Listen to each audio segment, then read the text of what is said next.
జపాన్లోని టోక్యోలో రష్మిక మందన్నకు అభిమానులు ఘన స్వాగతం పలికారు. నేషనల్ క్రష్ రష్మిక మందన్న ఒక అవార్డు ఈవెంట్లో పాల్గొనేందుకు జపాన్లో అడుగుపెట్టారు. పుష్ప ది రైజ్ చిత్రంలో శ్రీవల్లి పాత్రతో ప్రేక్షకులను అలరించిన రష్మిక తాజాగా మిలాన్లో గడిపినటువంటి సమయాన్ని సోషల్ మీడియాలో కొత్త వీడియో ద్వారా చూపించారు. ఇది చూసిన అందరూ శ్రీవల్లి క్రేజ్ అదరహో అంటున్నారు. ఇటీవల ఫిబ్రవరి 21 జరిగిన మిలాన్ ఫ్యాషన్ వీక్లో తన అంతర్జాతీయ మోడలింగ్ అరంగేట్రాన్ని హైలైట్స్ కలిగిన వీడియోను రష్మిక గురువారం సోషల్ మీడియాలో పోస్ట్ చేశారు.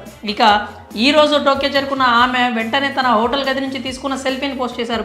తరచూ తన ప్రయాణాల గురించి పోస్ట్ చేస్తూ ఫోటోలు సెల్ఫీలు పోస్ట్ చేయడం రష్మికకు అలవాటు. 2024 మార్చి 2న జపాన్ రాజధాని టోక్యోలో జరగనున్నటువంటి Crunchyroll anime awards event జరగనుంది. చలో, గీతా గోవిందం వంటి బ్లాక్ బస్టర్స్లో యూత్లో విపరీతమైనటువంటి క్రేజ్ తెచ్చుకున్న రష్మిక మందన్న ఎప్పటికప్పుడు విభిన్నమైనటువంటి పాత్రలను ఎంచుకుంటూ వచ్చారు. గత 2-3 ఏళ్లలో ఆమె నటించిన సినిమాలు చూస్తే పుష్ప, సీతారామం, యానిమల్ ఇలా ఒకదానికి ఒకటి సంబంధం లేని పాత్రలతో అద్భుతంగా నటించి శభాష్ అనిపించుకున్నారు.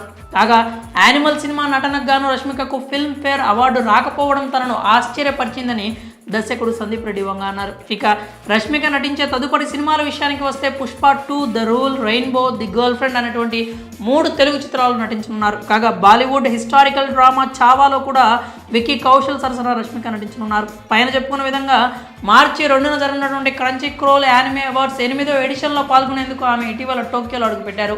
మరి